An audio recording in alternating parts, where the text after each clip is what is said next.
Welcome to SV Union High School and Junior College. Now in your previous videos, you have seen two examples related to binomial distribution. Now in this video, let us continue with the same. So let's see the next example. In a box of floppy disk, it is known that 95% will work. A sample of 3 of the disk is selected at random. Find the probability that first none, second 1 and third 2 of the sample will work.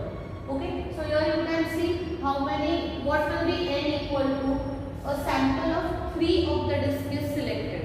So the number of trials are 3. So n equal to 3. So you have got what is n. Now next, what will be the random variable? What is your question?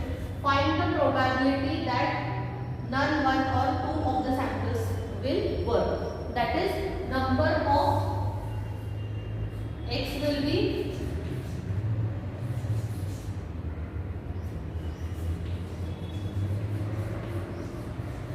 number of sample works, right? So x will take the value either 0 floppy disk, which you are selecting a floppy disk from a box. So either 0 will work, or 1 will work, or 2 will work, or all 3 will work, because you are performing the trial 3 times. Yes, so number of sample of floppy disk that works out. Okay. Now next is, what is the probability of success?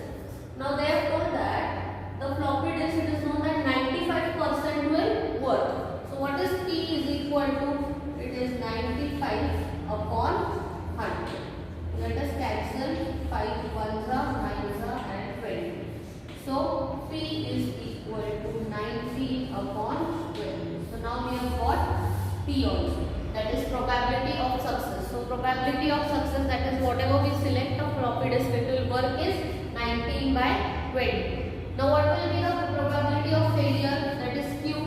It is equal to 1 minus P. That is 1 minus 19 upon 20. So what it is equal to? So 20 minus 19 is 1. So Q equal to 1 upon 20. So probability of failure is 1 upon 20. So you can see we have got n, p and q. So what is the formula for binomial distribution? So p of x equal to x is equal to ncx p raised to x q raised to n minus x. We all know this formula. Okay. So now our first question is, none of the floppy disk will work. That is, first what you have to find? Probability of x equal to 0. What is x random variable? That the sample of floppy disk will work. Now we want that none of it is working. That is x equal to 0. So what will be the value? N is 3. So 3C0. T is 90 upon 20 raised to 0. 1 upon 20 raised to 3 minus 0 is 3. Right? So 3C0, we all know it is 1. Anything raised to 0 is also 1. Into 1 upon 20 raised to 3. So probability that none of the disk will work is 1 upon 20 raised to 3. Okay, clear? So probability that none of the floppy disk will work is 1 upon 20 raised to 3. Now what is the next question? That one of the floppy disk will work. Yes? So means what you have to find out? It is probability of x equal to 1. What it will be? 3C1, 19 upon 20 raised to 1 and 1 upon 20 raised to 3 minus 1 is 2. Right? Now what is 3C1? It is equal to 3. We all know this. So 3, 19 raised to 1 is 90 upon 1 raised to 2 is 1 only, and 20 raised to 1 and 20 raised to 2 means 20 raised to 3. So what will be your final answer? P of x equal to 1. That is, one of the floppy disk what you select, only one of that will work. So what it is? 19 into 3 is 57. So 57 upon 20 raised to 3. Yes? So this is for one of the floppy disk will work. The next is, third question is, 2 floppy disk will work. That is, P of x equal to 2. So 3C2, 19 upon 20 raised to 2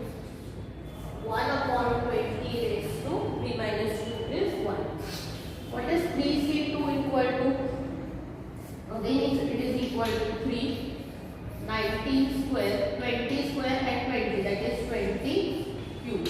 So what is the answer? That 2 of the floppy disk will work. So P of x equal to 2 is 3 into 19 square upon 20 cube. Okay. Now let us see the next example. It is known that 10% of certain articles manufactured are defective. What is the probability that in a random sample of 12 such articles, 9 are defective? So looking at the question, you can see there are 12 articles. That means n equal to 12. So always I see, first we have to see what is n. Then we have to select what will be the random variable. So number of articles defective. What is your question? 9 are defective. Yes. So what will be the number of articles defective? That becomes your random variable. So they have given that 10% of the articles are defective. That means what will be probability of success? It will be 10 upon 100. So that is P equal to 1 upon 10. After finding P, we find the probability of failure. That is Q equal to 1 minus P. That is 1 minus 1 upon 10. That becomes 9 by 10. So probability of failure is 9 by 10. What is the random variable? Articles defective. So probability of success, that is 10% articles are defective, is 1 by 10. Accordingly, probability of failure, that is articles are not defective, is 9 by 10. Now your question is, out of 12 such articles, 9 articles are defective. What is the probability that 9 articles are defective? So what is the formula?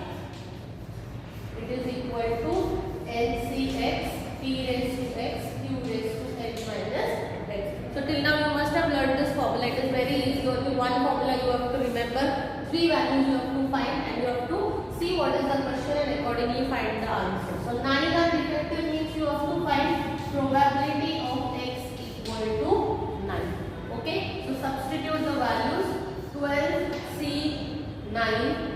P means 1 by 10 raised to 9 and Q means 9 upon 10 raised to 12 minus 9 is 3. So we will little bit simplify this. 12C9 means 12 factorial upon 9 factorial into 12 minus 9 is 3 factorial. Yes. So this is 1 raised to 9 remains 9. This is 9 cube upon 10 raised to 9 and 10 raised to 3. 9 plus 3 is 12. So this can be written as 10 raised to 12. Now we will simplify this factorial part. 12 into 11 into 10 into 9 factorial upon 9 factorial into 3 factorial is 6. So 9 factorial cancel, 6 1 the 6, 2 the into 9 raised to 3 upon 10 raised to 12. Okay. So here also if you want this 110 you can cancel and 12 will become 11. Now what is the remaining part? 2 into 11 is 22. 22 into 9 raised to 3 upon 10 raised to 11. So this is probability for that 9 articles are defective. You can keep the answer as it is. If you want, you can simplify, find 9 cube into 22 and 10 raised to 11 you can keep as it is. So 9 articles defective is 22 into 9 cube upon 10 raised to 11. Now let us see the next example. Now also in binomial we have seen the formula.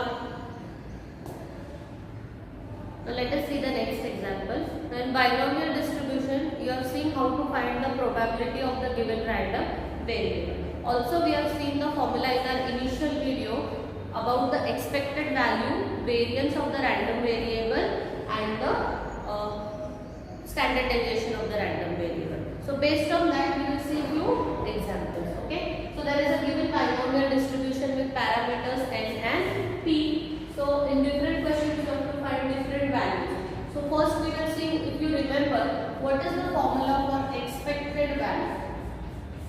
It is n into p. Variance of x is n into p into q and standard deviation of x is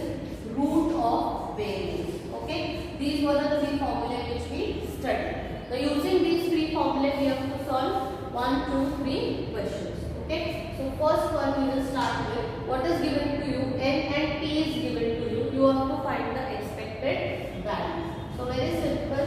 Expected value equal to N into P.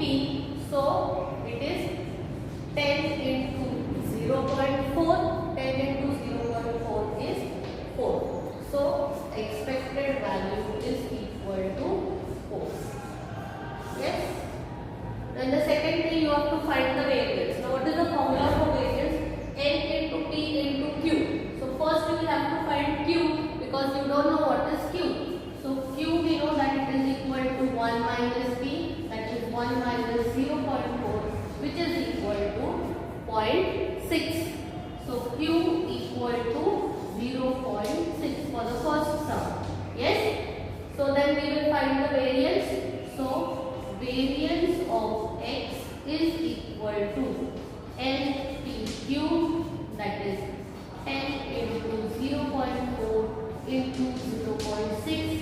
So 4 into 0.6 is 4 are 24, that is 2.4. So variance of X is 2.4. Here only you have to substitute the given values. If you don't know Q, you can find using P, and if you know P, you can find Q, and if you know Q, you can find P, because P plus Q is equal to 1. Now in your next question, you can see P is given to you 0.6, expected value is 6, and you have to find N and variance. So let us first use the formula of expected value. It is N into P. So 6 is equal to N into 0.6. Right? So what is N equal to? So N equal to 6 upon 0.6, which is equal to 10. We all know. Therefore you get N equal to 10. Yes, so now you know N. The variance you have to find formula is NPQ. Again now you have found out N, you know P, so you need to find out Q. So Q equal to 1 minus P, that is 1 minus 0.6. So what is 1 minus 0.6? It is 0.4. Yes? So we know now Q, we know P, and we also know N. So what is variance? So variance of X equal to NPQ, that is 10, P is 0.6, Q is 0.4. So 6 into 0.4, that is again 2.4. So variance of X is 2.4. Here, so these are very simple examples. You just have to remember expected value NP, variance NPQ, and standard deviation root of variance. Now in your third part, what is given to you? N is given 25, expected value 10, you have to find P. So then you have to use the formula of expected value, it is N into P. So 10 equal to 25 into P. So what is P equal to? 10 upon 25, which is equal to 2 by 5. So you have got P, that is equal to 2 by 5, right? Now what you want to find is second part is standard deviation. But to know standard deviation, you should know variance, and then root of variance will give you the standard deviation. So let us first find what is variance of X. So it is NPQ. So again we have to find Q. So what will be Q equal to? 1 minus P, that is 1 minus 2 by 5. So 5 minus 2 is 3 by 5. So Q you get 3 by 5. Right? So here we will substitute. N is 25 into P is 2 by 5 into 3 by 5. 25, 5 5 are 25, cancel. So 2 3 is 6. So variance of X is 6. And what will be the standard deviation? It is root of variance of X. It is equal to root of 6. So this becomes standard deviation of X. Here